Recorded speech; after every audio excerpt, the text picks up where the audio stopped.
welcome along, and we are ready for the start of a whole new season. Ready for the autumn series here at Supercars NZ, and so we're going to be right here on the Broadcasting Lounge all season long. Tonight we kick things off with round one of the Gen 3 V8s at what is going to be a very fascinating challenge for the guys to take on with the ever popular Chicago street circuit. I know you like this circuit, Corey. That's why you put it up for one of your Enduros for mental health a couple of years ago, and I'm looking forward to calling it. What about you? I don't know if I'm a fan of the track itself. I actually enjoy watching racing here because it gets hairy and scary, and there's plenty of walls. But I've never had much luck here. Been taken out by Sean McNamara. We did 3 heat races, and 2 of the heat races I got taken out by Sean McNamara once, and I never really came back. But yeah, we did have it for the Enduro for mental health, and it was a success. And hopefully there's some success for some of these guys out here tonight. We've got roughly about 26 drivers, I think, 27 roughly. So that's a few cars around here, mate. Yeah, it should be quite good. Early on in the evening, numbers were looking like they might be a little bit smaller, but looks like a fair few have come in a little bit late. And yeah, we've got 24 that have set a time, and looks like there's about two or three. I see Phil Carpenter's name there, but I know it looked like he had jumped into the wrong session and gone back over to Div 2.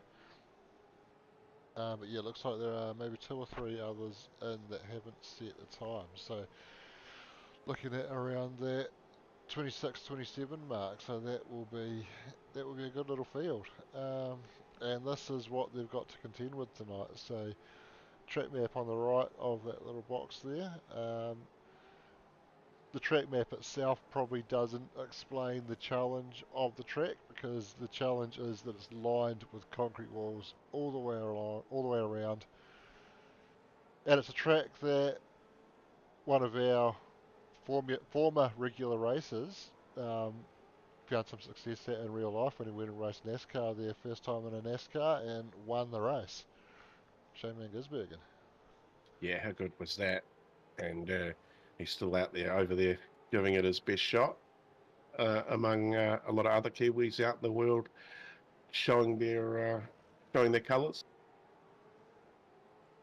He sure is. And actually, an interesting thing about this track as well is iRacing actually created this track, obviously based on real streets around Chicago. They went and scanned some real tracks, but they created the concept originally for the NASCAR E Series, and then it proved so popular there that there were some slight modifications that they made for improved safety to go racing in real life, but NASCAR actually made it happen off the back of that. And we've got those modifications in the current layout on the sim, and it is all up to date with the most recent Cup Series layout, which is pretty cool.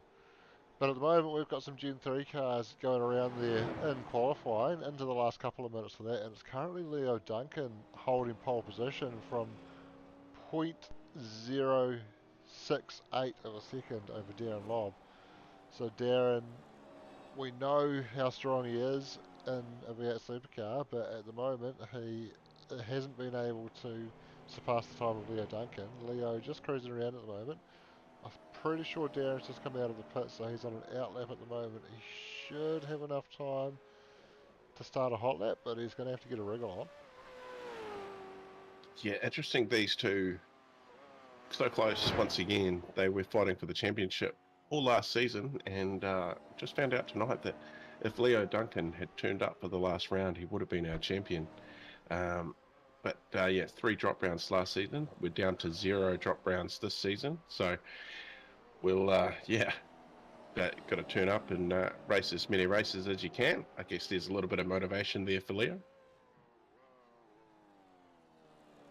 Yeah, absolutely. And some tight times in behind as well. So there's half a second from Darren back to Matthew Pluck, but then looks like, well, there's a,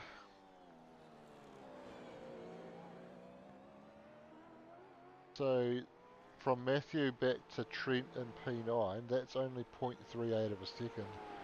So three nearly 4 tenths in itself is a decent gap, but that's spread over 6 positions, and all the gaps on the way down there are less than a tenth between each position, so it's very tight all the way down. Actually, just looking at Trent, he actually went out and just did one lap. He did one qualifying lap, and he's parked it up in the pits, and that's got him to now 10th. Stefan McCartan just bumping up one spot into P9. Yeah, that's an interesting one as well. Stefan, last season's champion, and both did one V8s and Thursday night GTEs, um, but maybe not gelling with this track down in P9 there. So not the night he would have been hoping for so far. Darren Lobb has gone purple in the first sector on this current lap, so we'll stick with this. We get an onboard. We See what it's can. like to cruise around these streets, and some of these corners, they're tight and then into little skinny laneways. Yeah, they sure are. And Darren has gone purple in the middle sector as well with a 25.76. Not sure how that compares to Leo's best time. I think I've only seen his most recent times on the live time in there, but certainly fastest out of everybody as he winds on the opposite lock out of the final corner, pulling gears now down towards the line, comes across the line, and he's just lost out in that final sector. He's slotted into P2. Has improved on his time, but hasn't been able to find enough to jump ahead of Leo there. So Leo Duncan going to sit on pole Yeah. position. Yeah, so he was slightly quicker in the first over Darren was quietly get tongue tied here. Lobby was slightly quicker in the first, quicker in the second, and in the third, slightly slower than Leo Duncan, just enough to get Leo Duncan that pole position, the first one of the season. And just while we're looking at that fountain, the great Sean McNamara pointed out to earlier that that's the fountain from Married with Children. Yeah, absolutely. Trust Sean to recognise that.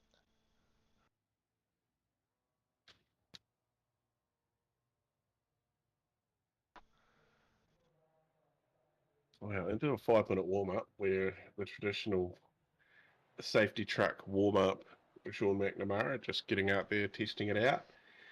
And Shane, we've got an action packed season too. The season for the V8s is looking pretty good, and the season for GTE is looking pretty good. Yeah, both seasons looking very entertaining. On the Yes. schedule for GTEs as well, there is currently scheduled for week 11 Nürburgring combined, but just watch this space on that one.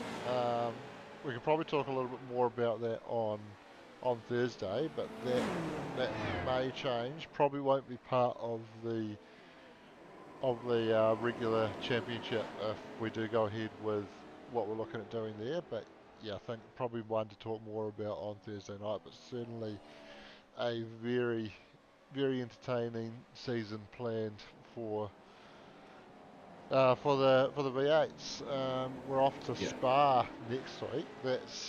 I love that track, and surprisingly the V8s go quite well around there for what is a fast-flowing Grand Prix circuit.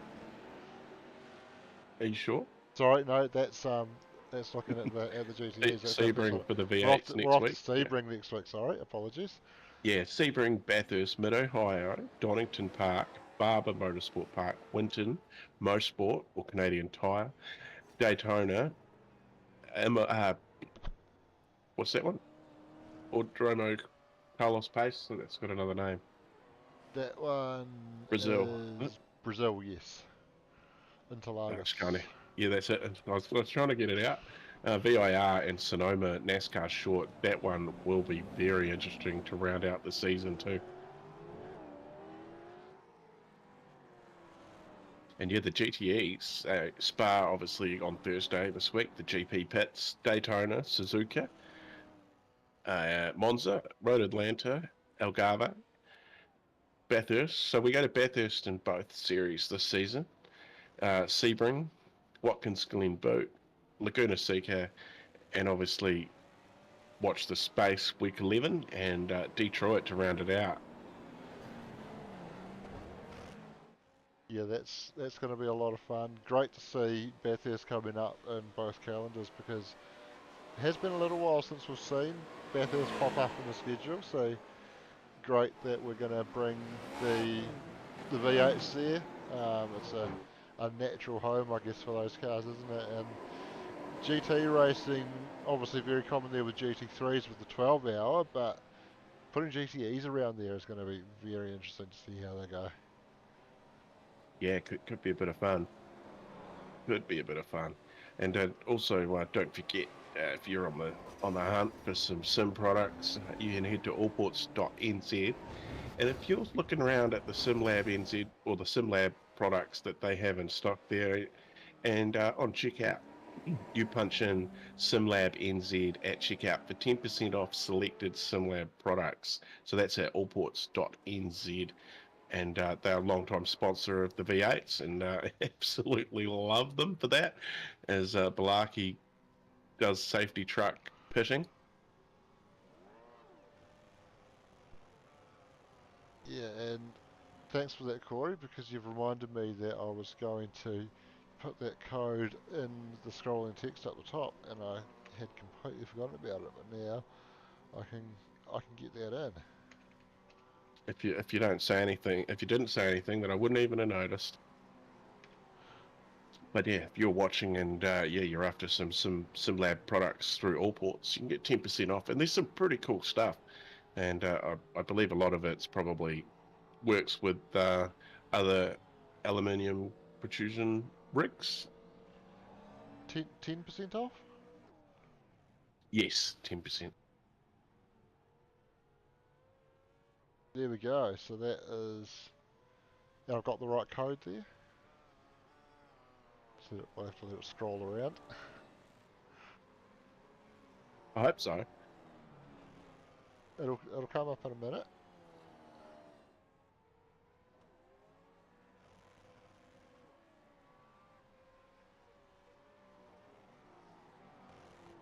The silence. Here we go. Yeah, I believe it. It should work. Should work like Okay. that. Um, Mint. the way it was worded was a capital S and capital NZ, but I believe it should probably work either way. Well, let's just for safety, let's get that As sorted. everybody grading up, and Leo Duncan takes pole position. Darren Lobb is in P2. Matthew Pluck, P3. Daniel Heddershide, P4. Bruce Tannock, P5. Roger Forbert, P6. Michael Gunstone, P7. Jason Cossey, P8. Stefan McCartan, P9. Trent Bennett rounds out your top 10.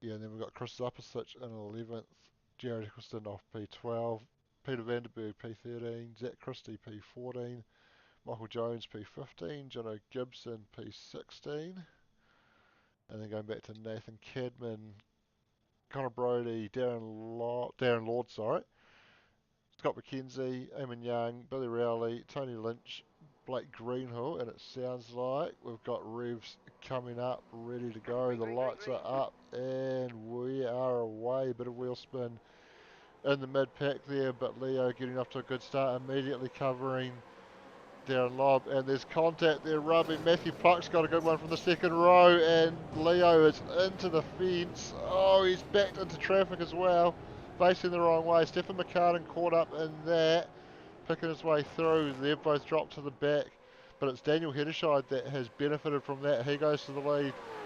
Darren Lobb sitting in P2. Bruce Tannock up to P3 early on, up a couple of spots early in this one. Darren Lobb had a little bit of a look on the inside of Daniel Heddershide there, but not able to make anything work there. So Yeah, far, and I think that inside or the outside, sorry, for Daniel Heddershire worked all in his favour there with that little bit of trouble on the outside and a bit of fence. yeah, the sea sort of parted for him, didn't he? Didn't they? And he walked through the door, and other than that little moment between Darren and Leo there, it seems to be pretty clean other than that on the first lap. So good work from most of them. I've got data on Johnny Gibson and Billy Rowley having issues, maybe a related issue out there as well, but currently Daniel Heddershide all working in his favour, but Darren Lobb looking to make a move into turn one on the second lap, gets it down the inside. Darren leaves the space for him, recognises that he's not going to be able to hold Darren off on that one, and slots into P2 and manages to hold off Bruce Tannock, but Daniel actually had a little bit of a slide off turn two, could still be vulnerable down into turn four, although it's a tricky spot to try and make it fast, but I wouldn't rule out. Oh, as Ooh, Daniel, yeah, Daniel runs wide and hit the fence. What I was just about to say is I wouldn't rule out Bruce making a move anywhere. If he gets half a sniff, he's going to go for it. yeah, I think just settling in at this point and wait for the driver in front maybe to make a mistake. Already hit the wall. Hopefully no damage there. Another car hitting the wall there too. A puff of smoke. Yeah, I think that was Jason Cossey just running a little bit wide there and clipping the wall. It's going to be a race where a lot of cars are going to have some battle scars on them when they come in for their fast repairs. They'll get that all cleared up, but then I think even post pit stop they will have battle scars on at the end of the race. It's just going to be one of those things where you you wander a millimetre offline and you're going to be giving the wall a rub, and hopefully it's just a rub and nothing that's going to do any more serious damage. Yeah, looks like we've already had one give it more than a rub. Billy Rowley currently got the mechanical black flag, the meatball. So he'll be coming into the pits. So he's one of 4 drivers from Div 2 to make the jump up to Div 1 as well. Yeah, Billy Meowley makes his way into pit lane. The return of the Meowley. Yeah, Zach Christie, Michael Jones, Billy Rowley, and Nathan Cadman all making the jump up from Div 2. So Stephen McCartan, after getting caught up in that drama between Leo and Darren there, has carried on, hasn't come in for a fast repair, missing that front splitter, so that will be affecting his downforce, and has been able to make up a few spots though, and he's just grabbed another one there as I think, yeah, Darren Lord just going deep at the end of the back straight there and finding the tyres and struggling to get out of there now as well.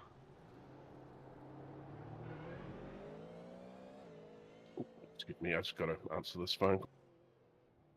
And looks like Darren's car's pulling hard left there, so I think he's going to have to tow to the pits. He'll have to request a tow. Watch the space because we could end up with a safety car.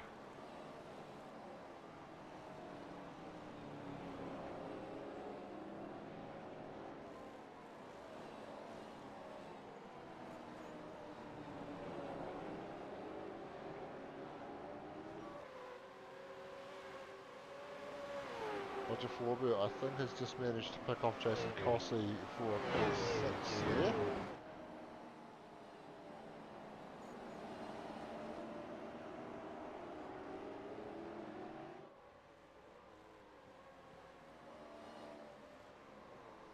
No word on the safety car. Darren has towed to pit lane.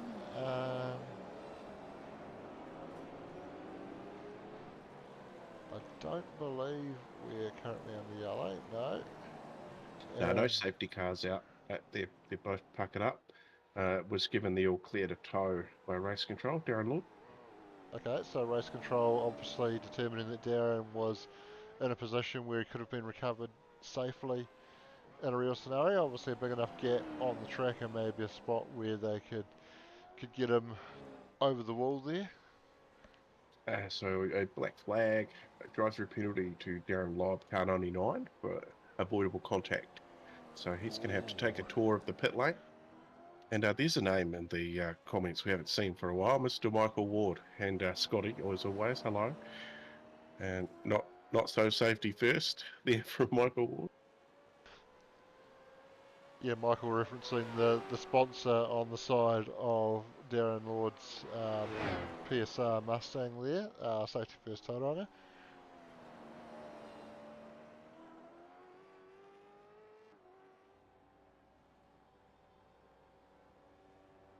So all that gap, that almost 4-second gap that Darren Lobb's got, it's all going to go down the drain. When he comes down the lane, that's going to hand it back to Daniel Hedderscheid, who's still got Bruce Tannock behind him and his mirrors all over each of the 3 mirrors, I'd say. Yeah, absolutely, and this is why Darren has got that drive through. So off the start, Matty Pluck actually got a good jump. He was all the way alongside, but just in the wrong place. And wow, you know what? I'm not. I want to have another look at that.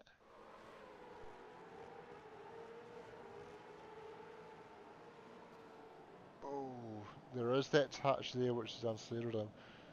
I was thinking, I'm not sure how innocent Matt Pluck is in that one, but I do think he was on his line, and Leo just came across probably as a result of that initial contact from Darren. So I think it's the front to rear contact in the braking zone, which is where race control have determined the penalty is. There was a bit of moving over from both guys and a bit of rubbing on the straight, so there was a bit more to it, but yeah, race control obviously determining that Darren could have done more to avoid the contact, and that he was responsible for the nose to tail contact there. Yeah, didn't hear any sort of fight back from him, so yeah, just sort of take it. But there is a ticket system. If anyone's unhappy with it, they can put in a ticket the night of the race. Yeah, they absolutely can. Just having a look as well. So Jono Gibson also came proper on the first lap. Looks like this might be a turn one thing as well. Has he got caught up in... Oh yeah, so when Leo tried to get himself out of the wall, unfortunately Jono was first on the scene. And then it looks like Philly Rowley and Jono might have been caught up in something. No, this is continuing on from the same thing as well, so yeah, just everybody checking up into each other, so all just a continuation of that turn one incident.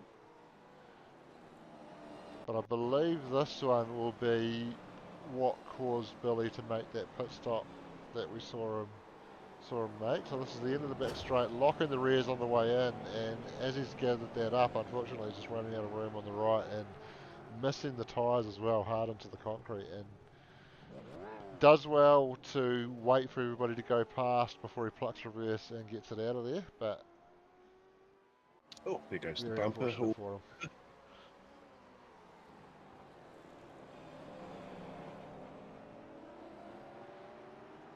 Oh, he said Daniel Hedderscheid still holding off the fight from the great white shark, Bruce Tannock. Yeah, currently P2, but Darren yet to take that drive-through penalty.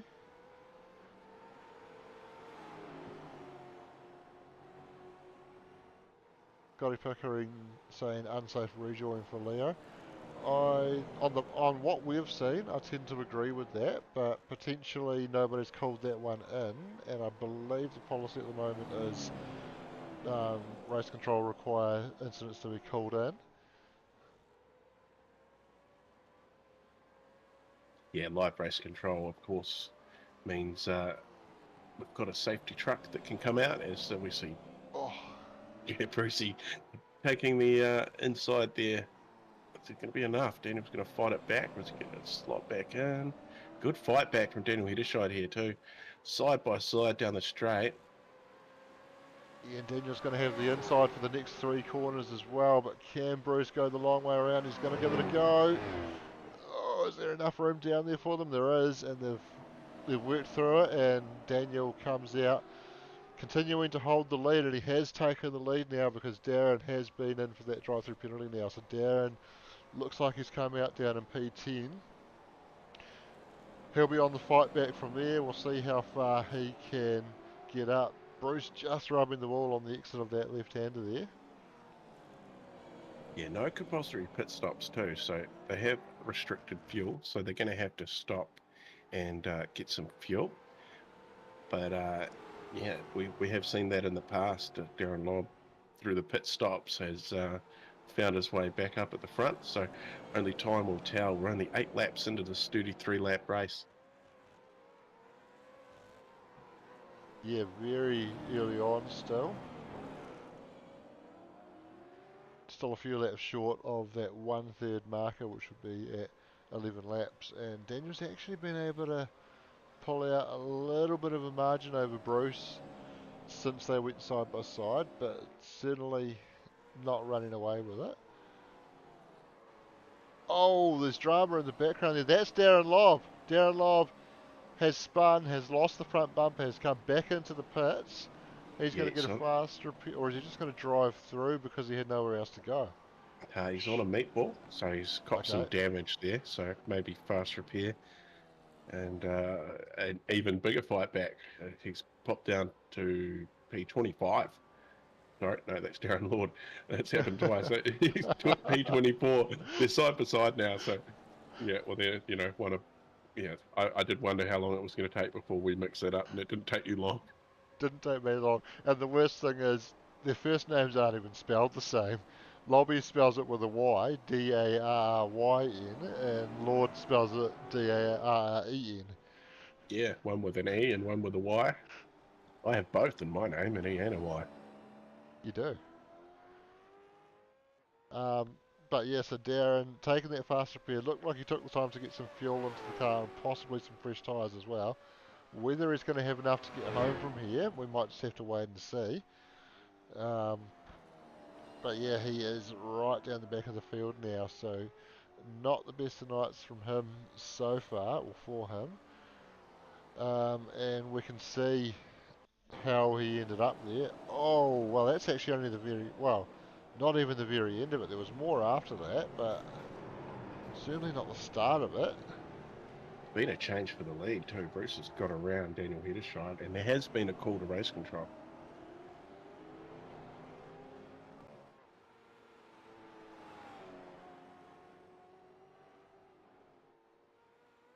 Just bear with me as I see if I can pinpoint the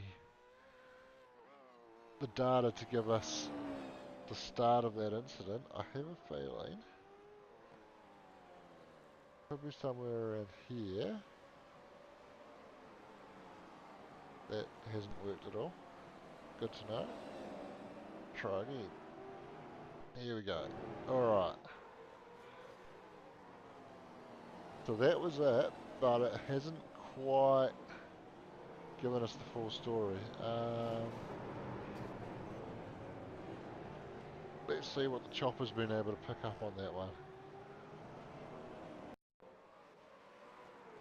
Oh, so there's side-by-side contact down the straight. Okay, so Bruce Tannock has now been asked to redress with Daniel Hedershine. Oh, okay, so there's something that's gone down there that we haven't seen.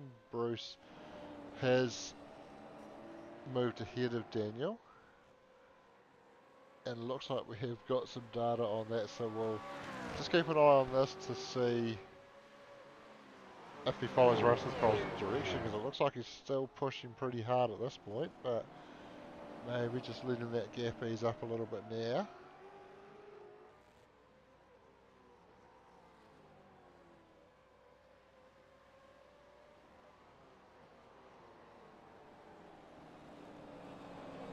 Still not jumping out of the way though. No, well, there's a chance here, because obviously Matthew Pluck, he's heard the call. So he's just going to try and follow Daniel Hedershine around here. So Bruce is going to be reluctant. He's going to lose 2 spots. These two have opened up a wee gap too back to Michael Gunstone too. He's another almost 3 seconds back down the road.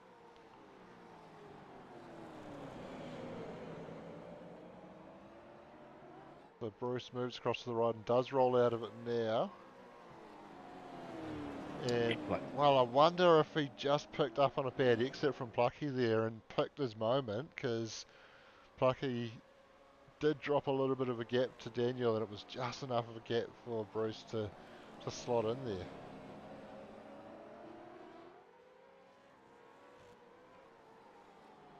So this, I believe, should tell us the story of why Bruce was asked to redress. So this is through the fountain section, coming into the penultimate corner.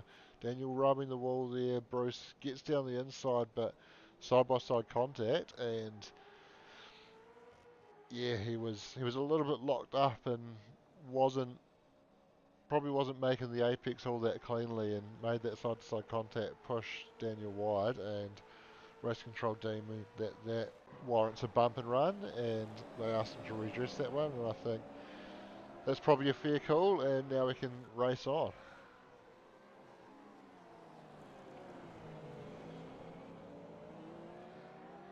yeah, just Bruce is going to have to pick that right time to make a pass.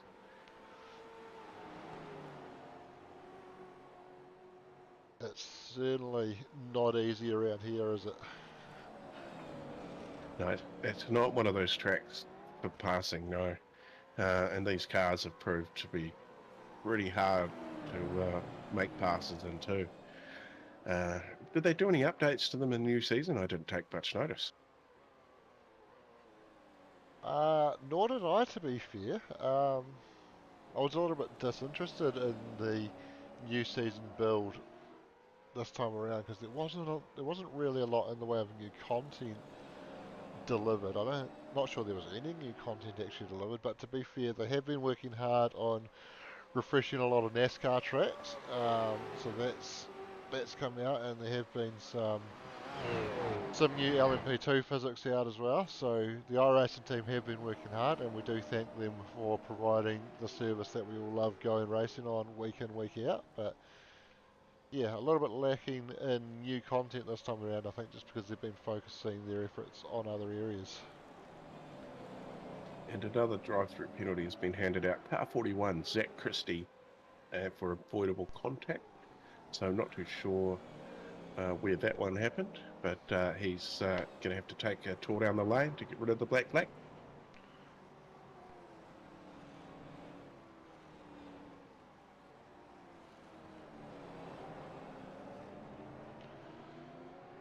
Yes, Zach Christie currently sitting in P13. Unlucky for some, they say, but it was pretty lucky for me last week when my number 13 raffle ticket won me a bottle of Jack Daniels. Oh, how good. Unfortunately, not seeing anything in particular that springs to or jumps to my attention under Zach Christie's name. So not quite sure we're going to be able to get the replay on that unless we can work out who called it in, but probably not, I'm guessing. No, I didn't quite hear the numbers, but as we see a few cars making that pit stop to get that fuel to get them home, 4 cars down the lane, Trent Bennett, Chris Suppersuch, Zach Christie obviously doing a drive-through, so we won't count him, and Eamon Young. Well, actually, this is the pit stop for Zach Christie, not serving the drive-through just yet. He's stopped in his box, so getting some fuel now and probably some tyres as well, and I suspect he's probably going to come around again and serve that drive-through next time around. Another meatball flag out. Nathan Cadman, 187, he has come across us somewhere. Meatball flag, as we just seen that maybe a Oh, digital diesel car, was it? I think that might have happened at the worst possible moment for Nathan, because when we were looking at Zach initially in the pit lane, I saw a passion car looking in very much similar condition to what Nathan's Camaro is there, rolling down the main straight. So I think he might have got it in the final corner and wasn't able to get into pit lane. Currently looks like he's stuck. That replay's not going to help us. This one might. Currently looks like he's stuck up at that right-hander at turn 4 there. Oh, so he actually already had the front missing. That was when I saw him go past that he had the front bumper missing, and then he's lost it out of turn 1, and that's where he's picked up the meatball. So he's had a couple of moments out There there, we go. but I think we might have the safety car out. He's just called for a tow, Nathan Cadman, and safety car boards and flags. Aaron Goodrick's got a black flag. yeah, he's just charging out of the pits. That's what he said he was going to do. Just speed out of the pits, clear the flag later. But we do have the safety truck on circuit. He's going to be waiting for Daniel Heddershide, but Daniel yet to pit. I suspect he's probably going to get that pit stop done now, because if he doesn't, he's going to have the whole field and a lot of guys that have pitted very close to him. I can And tell you that not many have. Nobody down to P12, Leo Duncan, first car that has made a pit. So that horrible start could benefit him here if he manages to get around in front of these guys. Tony Lynch, Derek Lovegrove have not pitted either, but everybody else below them has made a pit stop. so Leo Duncan pitted on lap 1, so I think he's still going to need to come in and grab some fuel under the safety car Right. here. Yep, it is. So Yep. Darren Lobb Aaron Lobb. last in on lap 8. That was for a fast repair, and he did take some fuel. Does he need more? If he doesn't need any more, he's coming in. So, oh, Jared's made I heard he did that, or was it him that I heard did that last night? Someone I heard did that last night. But anyway, he's jumped a few cars that have been in the lane, and he's up to P9, but Michael Jones actually not pitting and has jumped to the lead, but he is going to be very vulnerable now as Daniel Heddershide comes up on the back of him. Having made that pit stop just shy of halfway through the race, you would have to assume that he's got enough fuel to get home. And I'd be very surprised if the same was true for Michael Jones. And in fact, Michael spotting a bit of damage on the front splitter there. From the long shot, it looked like there might have been a bit of extra tow on the front wheel as well, but it might just be the angle that the bodywork's lining up to it with that splitter having been punched in. So I think mechanically he might be alright. Tell you what. Matty McDonald, send Sean McNamara a message in Discord. Sean NZ.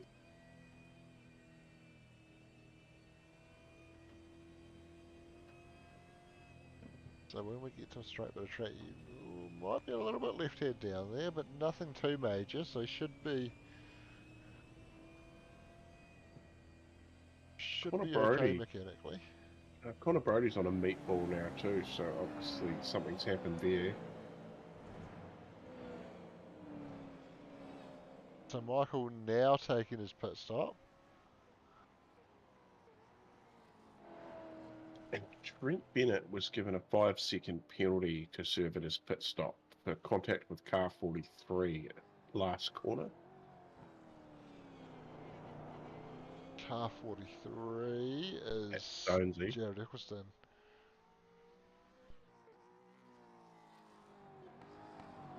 So, well, I saw contact involving Jared Eccleston, but it looked like Jared was the car behind on that one, so maybe there was something else.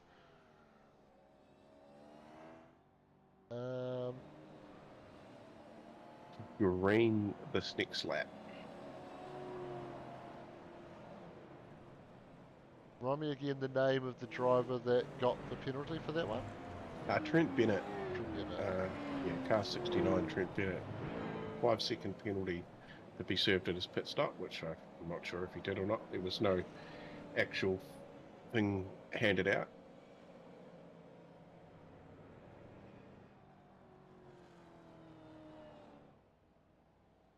unfortunately doesn't look like it's generated data under either name there. So we're not going to be able to go and pick up on that one. Um,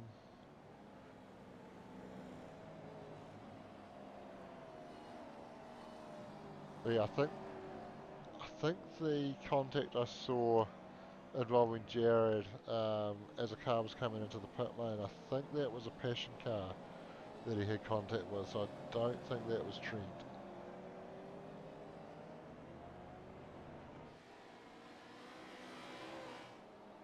So probably something else that's gone on there somewhere. Yeah, yep. We can't see it all here in the broadcasting lounge, but we do our best. We're about halfway. Well, just roundabout, kind of sort of way. We're about to go green. The safety truck has pulled away. Yeah, Daniel Daniel Hedeshire. Hedeshire in control. Yeah, and he's going to go now. Bruce Tanak sticking with him, but not able to make him into turn one.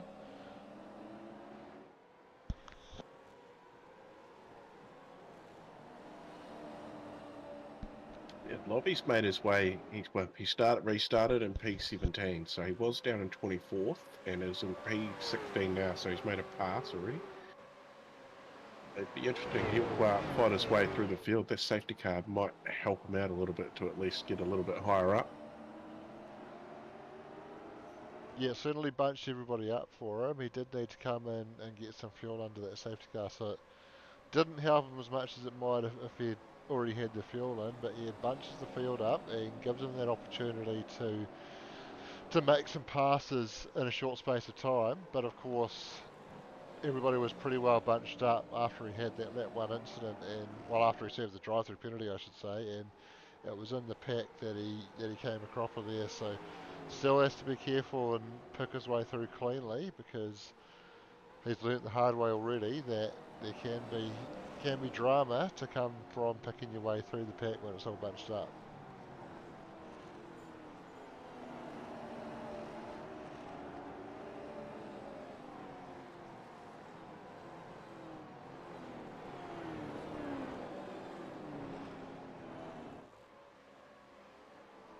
Jared Eccleston has a bit of a misfits train behind him, broken up by the blackout OPR entry of Stephen McCartan there. And Stefan's got around the outside of turn two and just drags Roger off down the straight and gets that position. That was a very dominant move there.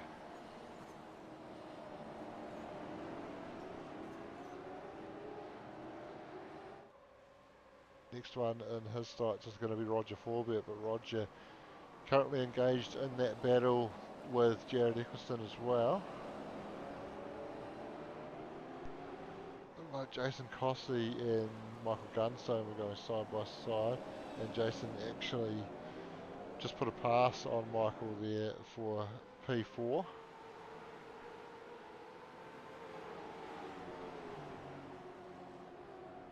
Looks like Michael's just struggling a bit. He's dropped that spot and dropping back into the clutches of Jared Eccleston as well, so not sure if he's picked up some damage somewhere, but his car looks okay. He just seems to be, maybe he's just lost his rhythm or something. It's easy to do. You just touch the wall a little bit and get a little bit of damage.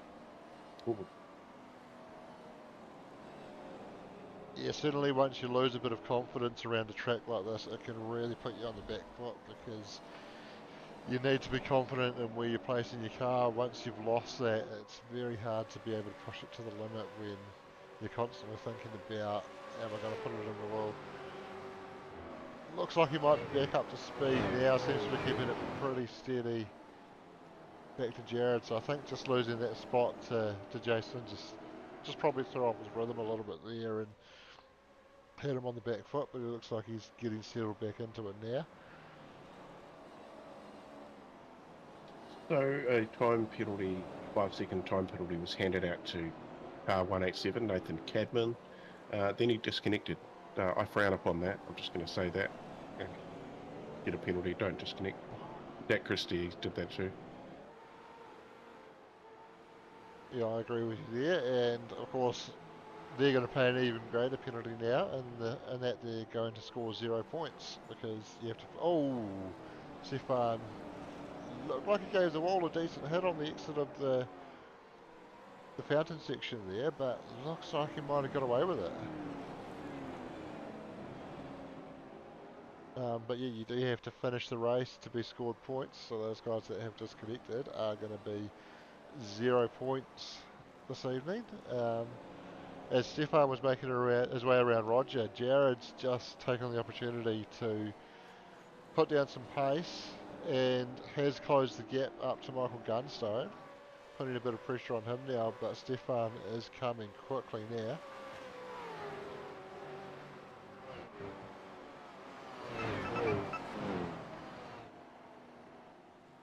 Yeah, it's just a matter of time with Stefan McCartan. It doesn't matter what he drives. The man is always in some sort of form.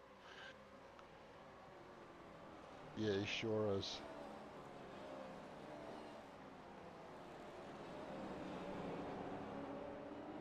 Nico, g'day mate. Not racing in the V8s this season, and I see. We'll see you on Thursday, mate. Well, actually, I believe we're not going to see him on Thursday. Oh, right, no, next Thursday. All right. Yeah. You're missing out on Spa, mate. You're missing out on a great track. Yeah, I could definitely get on board with that, Scotty. Yeah, minus 5 points for bailing. That's not a bad idea. So, Chris Uppersich, car 101, has been given a black flag for avoidable contact. I didn't catch the number of the car that it was with.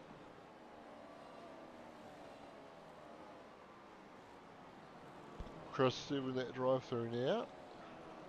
Good boy.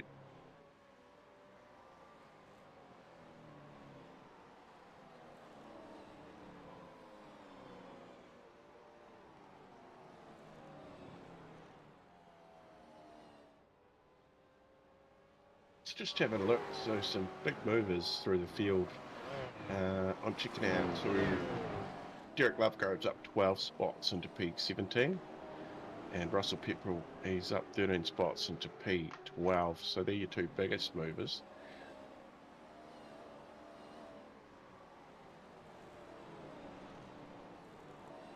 Yeah, well, that's pretty big effort from both of them to be up double digits at a track like this. As Russell looked like he was struggling to get it turned at the left-hander there, but just managed to keep it off the wall. But Leo Duncan, we could give him a little side prize there. So he got as far down to completely last the first lap, and he's up to P9, only 8 spots down from where he started. Yeah, that's a good recovery drive, isn't it? And obviously, being that he had to do that on, or take that fast repair on lap one, to be, he still had to make that second stop there under safety car to get the fuel to get to the end and to work his way back up inside the top 10. At a track like this, that is no mean feat. But of course, Stefan was caught up with him in that, and he has made his way up to P6 and actually up 3 spots from where he started as well. So that is also pretty impressive. Yeah, that is. Yeah, no stranger to impressing us. Not at all.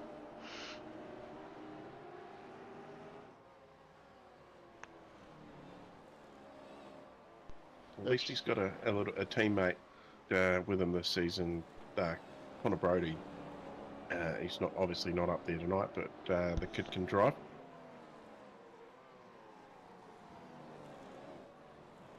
Yeah, he sure can. Sitting there in P19 at the moment, down 1 spot from where he started. I think this style of racing in general, not really the speciality of the wider Blackout OPR group. So to have Connor in Div 1, um, even just inside the top 20 at a track like this, pretty decent. Oh no, they're V8. They've got V8 drivers. They've got some good ones that race in Scops and probably in the that other one Logitech series. Okay, clearly I don't know what I'm talking about then. Yeah, Australian team. So you know, there's a lot of racing that goes on over there that you don't even hear about. The amount of series, like you know, like since COVID, you know, we thought of New Zealand was good. You know, we finally had racing, but Aussie, it's triple, quadruple the amount of racing that there used to be over there. Obviously, more people means more races.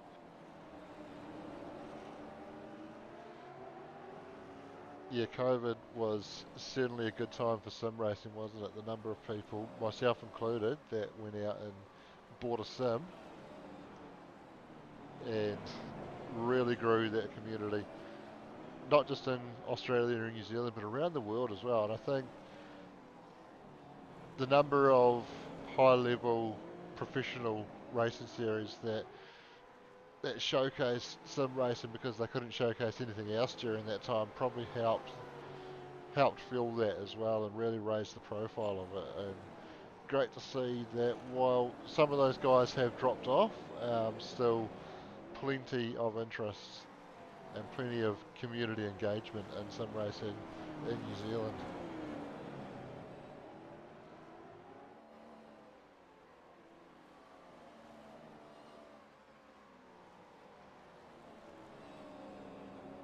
So Stefan McCartan closing in on Michael Gunstone now, and this is a battle for P5. Stefan wasn't able to show his form that we're used to seeing in qualifying down there in P9. Got caught up in that drama, but as the race has gone on, he's come into his own, started to get into the rhythm of this track, and yeah, despite coming a cropper there on lap one, he's worked his way up to be already up 3 spots from where he started and looking to make it 4.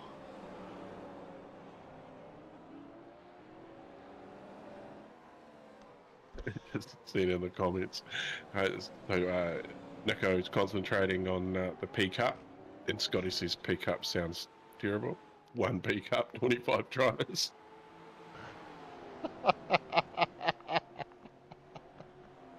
Oh, yeah. Yeah, that sounds terrible. Oh, shit.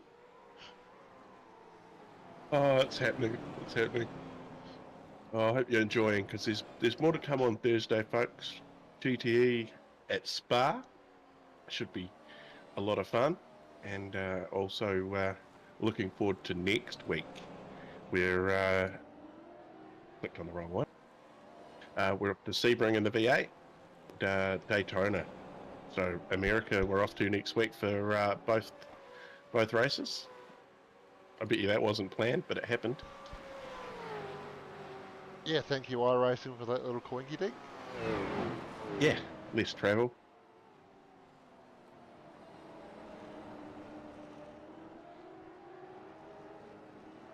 So No. starting to get down towards the end of this one now. Lap 26 out of 33, so going to be 7 laps to go at the end of this one, and Stefan really piling the pressure on Michael Gunstone there. Has a look down the inside. This is a very tight spot, but he's able to give enough space. Leo Duncan showing some interest in the background, see if he can slide his way through. He has managed Oh, to is he get... gonna? He does. Yeah, he has. Good job, Leo Duncan. Right there, and just followed Stefan through. Hey, Gunners has a reputation of being hard to pass too, so well done. Stonesy's still behind him. He is, and that was a tricky spot to even think about going for a move. And not only did Stefan manage to outbrake him there on the dirty side of the track, but he managed to scrub off enough speed that he could give him the space that he needed to on the exit. And with both those guys being compromised on such a slow corner, that gave Leo the ability to carry the momentum through and just um, get that run on the inside into the fountain section. And Michael was left with pretty much nothing he could do to hold off Leo there. Uh, no worries, Nathan. You might have already left when he handed it out. I'm not too sure, but that was generally people that do it, not pointing fingers.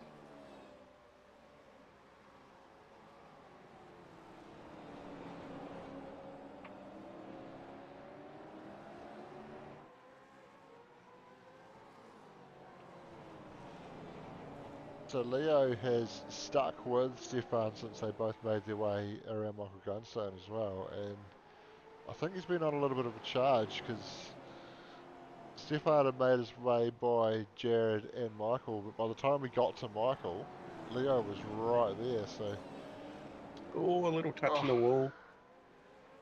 yeah, they're going to be side by side, and Leo gets the spot. Of course, our pole sitter from tonight, and Stefan could only manage to qualify in ninth. So Leo is certainly more comfortable around this track in this car by the look of it, and was able to get that move done. Only a couple more spots needed to get onto the podium, but he's got just over 4.5 seconds to Jason Cossey, teammate Jason Cossey, the next car. But I'd be surprised if Jason slows up here to let him get that spot.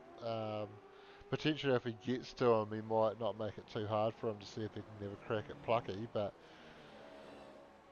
yeah, I think at this stage it's going to be full charge for Jason. He's probably got his eyes on Plucky and picking up a podium, but yeah, Leo's going to have to work to get there. And I think with 6 laps remaining at the end of this one, well, could be doable.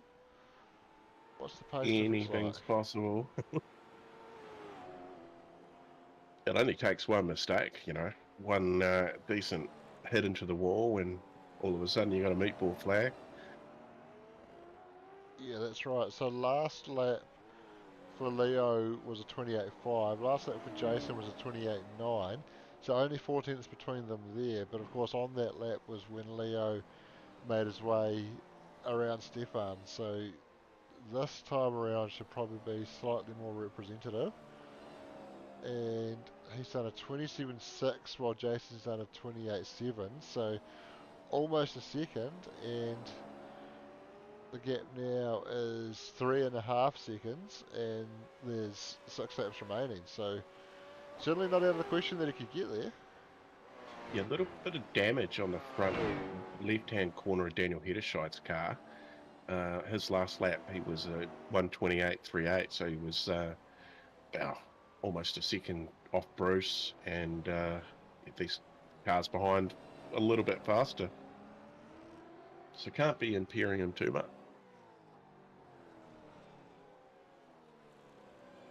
Yeah, we actually missed Bruce getting past Daniel, but we do have a replay of that. So this must have been fairly shortly after the restart, and fires it down the inside, gets the job done. I say it must have been fairly shortly after the restart because Plucky was still right there with them, and he's a couple of seconds back from Daniel now. So looks like that was while they were all still bunched up, and Bruce just outbraked him into turn one and got the job done much more cleanly than his earlier attempt, and he's been able to pull nearly 3 seconds on him now. Oh, that sounded like someone into the wall hard. It did. It sounded like some sort of contact into the wall. Might have been Tony Lynch. Oh, Oh, he yeah, certainly has been into the wall. yeah. Engine on the cusp of blowing. Nearly at the end of the lap, though. Yeah, he's going to try and pull it back, but oh, look at that front right wheel. How he's managing to turn that thing left, I have no idea.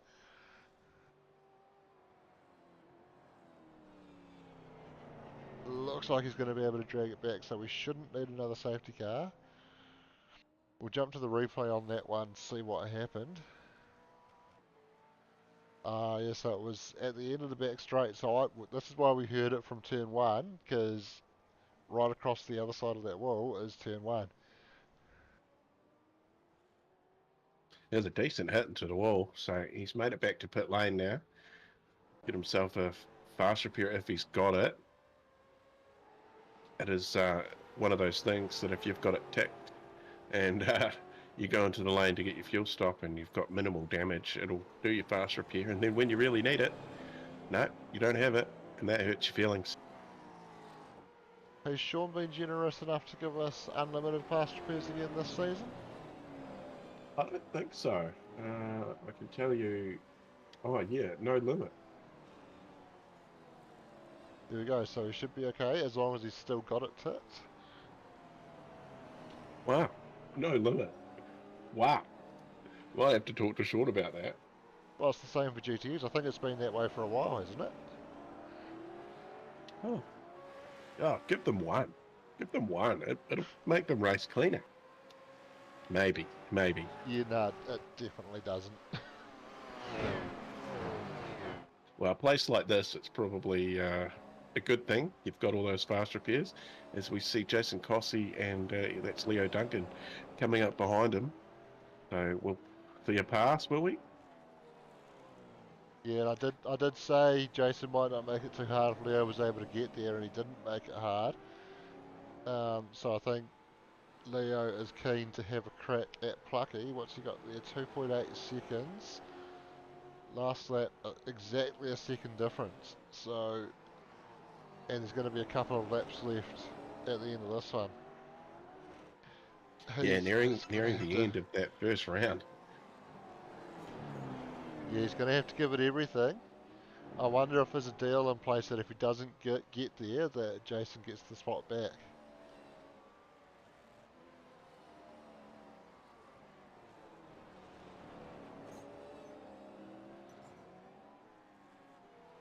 Yeah, he's already put a good gap to Cossey, so I could see that he's getting closer to Plucky. Yeah, he's on it, isn't he? He's already pulled that back to 2.3. He's absolutely flying. Last lap was a 28.39 versus a 28.9 for Plucky. But obviously, while Jason did get out of the way and didn't make it too hard for Leo there, I think there was still a little bit of time lost in catching him and orchestrating that one. But we're going to be onto the final lap next time around. He's still got 2.2 to make up, so I don't think he's quite going to have enough. Yeah, running out of laps, unfortunately. It's under 2 seconds now, though. If he can put in a big final lap, he might be able to have a lunge somewhere. But Bruce Tannock takes the white flag, 1 lap to go, and he didn't have the best of qualifying. Started P5, obviously took advantage of Leo and Darren dropping out from in front of him after that lap 1 carnage, and put on a couple of nice passes as well to move to the lead. Put a nice one on Daniel Hedderscheid just after the safety car restart there, after not quite pulling it off earlier in the race, being asked by racing control to redress, and pulled off a nice, much cleaner move later on after the safety car took the lead and hasn't looked back since then. He's just been winding that gap out and has it out to just over 3.5 seconds over Daniel Hedderscheid now. Just has to keep it clean for the last few corners now. Stonesy right up on the bumper of Gunners. Matthew Pluck, Michael Gunstone, Michael Jones, all where they started. That's always a good result around here, isn't it? Finishing where you started. Yeah, well, you'd like to have the green numbers beside your name with the plus. Absolutely you would, but finishing where you started, no loss, no gain. At least you didn't lose, and it's very easy to lose around here. But Bruce Tannock, definitely not losing tonight. Takes out the win. P1. Daniel Hedderscheid, 3 seconds behind, comes across in P2. Matty Pluck rounds out the podium in third. Leo Duncan not able to get there in the end in that podium battle, comes home P4. Not giving the spot back to Jason Costy since he couldn't get there. Jason coming home P5. Stephen McCartan is just towed back to the pits in P6.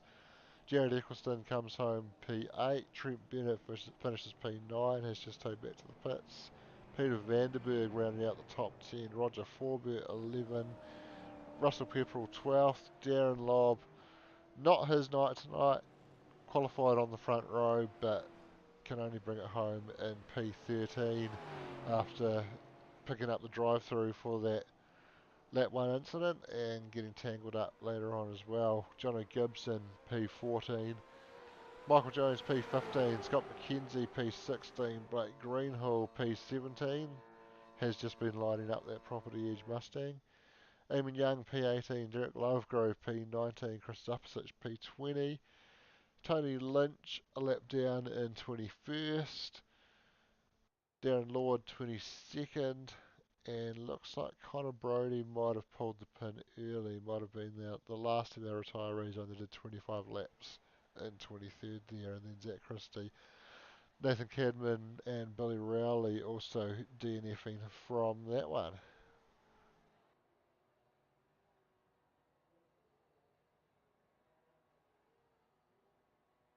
And that's all she wrote. It is. That's it for the first round, first race of our new season. With Great the shot. yeah, that's very cool, isn't it? The Gen 3 is back on track for another season, and very cool to see the guys doing battle out there at Chicago. And for a track that is so tricky to get cleanly around, I think everybody did pretty good to keep the racing nice and clean. We only had the one safety car. We did see that lap 1 incident as well, and a few other little things, mostly just guys going into a corner too deep and putting themselves into the wall. Not too much in the way of contact, although there were a few penalties handed up that we didn't quite pick up the incidents that they were handed out for. So maybe a little bit that we didn't quite pick up on, but still certainly looked pretty clean on our end. So big ups to the drivers for delivering a relatively clean race at such a tricky track. But wow, that's it. Um, Just yeah, quickly, we're going to give away 20 iRacing credit tonight, but we will pass it over to the GTE, and we're going to work out a way to give that away for Thursday and the GTEs. yeah, sounds good. So turn up Actually, Thursday. we've got Bull, and we'll have a wee bit of a chat about the Toyota Cup. I think that's perfect that he's jumped in. So, how was that, Matthew Clark? Third place, you'll take it? Yes, I think it's my best result I've had so far with you guys. So it's a good one to chalk up, start the season. Yeah, it is, and you're a busy man. You're putting together a pretty cool race in the GR86. Tell us a little bit about that. Yeah, absolutely. So we've got a real cool opportunity with the guys at Cream Insurance, who are putting up one of their 286 Cup cars for a test drive, fully covered with race team and everything to prep the car, train you, and put you out on the track for a day to see kind of what you can do behind the wheel of a real car. So that's real exciting. Entry forms are out for that at the moment. They're open till this Saturday, midnight this Saturday. And we're racing on Mondays, so the main series is on Mondays. So you can still run that and come back to supercars and that on Tuesdays as well. Although a little bit different, probably complete opposite as far as cars go. Yeah, and some cool tracks as well. The lineup, and I don't know if we still had it in there, but that Roval that we talked about, Yeah, that is in yeah. there. Oh, The Miami Road Course. It's actually a real cool road course, but I never see it get used. So it'll be real cool to run that. I think we've got a real good mixture of tracks. We've got Long Beach as well for circuit track. I say for a street track, so it's always good to have at least one street circuit in there. So it should be a lot of fun. And those cars they draft well and you end up in a pack the whole time. So even though they're a bit slower, they provide a lot of action and you'll be pretty busy the whole way through. and how are the numbers stacking up so far? Yeah, really good. Last I checked, we're up around 70 entries. So that's really cool. We've got a couple of stages of qualifying to go through. So we end up with the 30 car final grid out of those 70 plus entries that we have. Yeah, to be a couple of nights of pre-qualifying to weed out the slower drivers. Yeah, absolutely. So we have a time trial based stage 1 qualifying. And we take the top 52 times set and put the guys out on track together in a 3-race format, and the top 30 from that progress through to the final series, which is the 5-round series. How good. And when does that kick off? So the first stage of qualifying is actually next Monday. So it'll be the 31st. I think, is it 30 days or 31 in March? I can't remember. But first stage is 30. this Monday, and then there's about a week's gap between stage 1 and stage 2, so people can do liveries and practice all that kind of stuff. And then the main series kicks off after Anzac weekend, so I think that's about 28th of April, I think, from memory. Plenty that'll give people a chance to get into that RA 500 over Anzac weekend too. Oh You'll mate, be all I about am that, won't you? so pumped for that, man. It's my favourite car. I'm still gutted you guys dropped that into the series race you were doing with the Audi. Fuck, I love that car. So I haven't had much luck in that event last couple of years. I got murdered twice in the first stanza last year, so hopefully we'll do a bit better this year. Yes. Well, there we go. So that's the NZ86E Cup. Look out for that. It's all over all of the social media pages. NZ Sim Racing TV will be streaming it, and check it out in the NZ Sim Racing Hub or your community that you're racing in. And thank you very much, Plucky, and good luck next week. No, cheers, guys. I don't actually know if you guys did interviews tonight, but I'll just come bait in here if you want to have a chat. Drag man. Yeah, well, we've got Brucey waiting in there now, so we'll bring him in for a quick yarn, and yeah, we'll see you out there next week, mate. Good stuff. Cheers, guys. I'll let you take this Brucey one, Shano. Give you something to talk about. All right. Bruce P1. Good effort tonight after qualifying a little bit further down the order, but you picked your way through the carnage and got to the front. Yeah, it was turn 1 was a bit of an adventure. Like Leo pulled hard left and left him and Darren. It was just, it looked bad news from day 1. And then Matthew got a storming start and Daniel got a good start. So I just thought, okay, I'll sit back. And then obviously it kind of unfolded, and yeah, no, that was good. You had to have a couple of cracks at getting by Daniel. You were asked to redress on the first attempt, but made it much cleaner just after the safety car there. How was that for you? Oh, I think he just realised that he wasn't fast enough to keep me behind him, and it was going to end in tears. But yeah, the first one, he tagged the wall pretty hard and then still tried to save the corner. But I understand I missed the apex by a couple of feet, but I normally consider if you smash into the wall, you kind of have to concede that you might have made an error. But no, that's good. I did a couple of officials this week. On this track, it's certainly a, I guess you call it an acquired taste.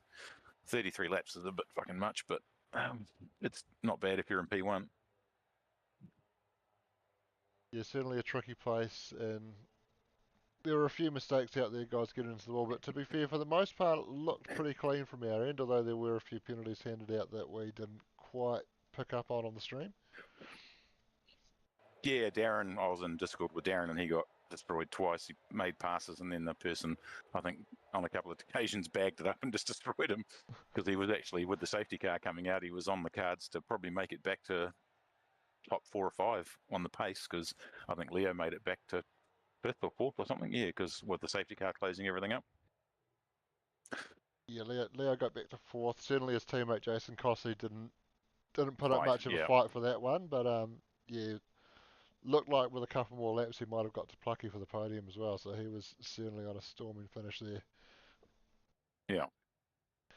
No, it's good. I mean, it's good to first week, and then there's no drop rounds this year, so I'll have to turn up every Tuesday. And I've got obviously a few spots back to Leo and a couple more back to Stefan, I think. So, but of course, Darren, I think Darren's going to miss at least 1 week, so he'll struggle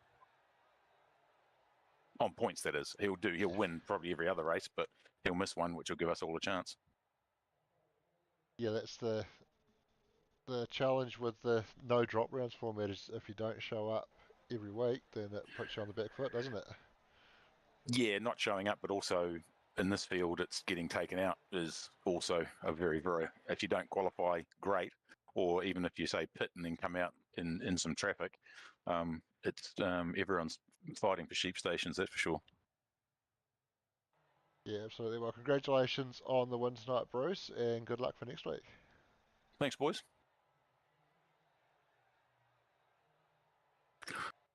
All right, so Oh, that. hey, I was just waiting for Bruce to leave because my headset's gone flat and I can't hear you anymore.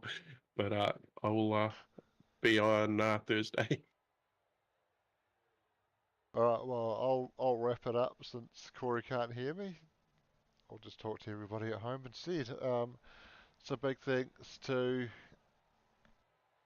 Allports and SimLab for backing the V8 series for another season. And if you want to get yourself a discount on that SimLab gear, head over to allports.nz. Enter the code SimLabNZ at checkout and you'll get 10% off that SimLab gear. Actually check that out. Big thanks as well to Jigsaw Projects. We actually haven't talked about them tonight, but Steve Darren off in Fiji at the moment. That's his company though. Jigsaw Projects. Hit up Steve if you need any work done, and he'll sort you out. I think he's mostly retired at the moment, but he might be able to help you out if you shout out Supercars NZ and see if he can sort you out with that one. So get in touch if you need any work done there. And big thanks as usual to everybody tuning in at home. I'll say thanks to Corey, even though he can't hear me now, but he might tune in on the stream later and hear that. So thanks, Corey, for sitting in alongside me tonight. And we will call it a night, and we will see you all on Thursday for the first round of the GTEs as we head to one of my favourite circuits on the Sim, Spa. See you there.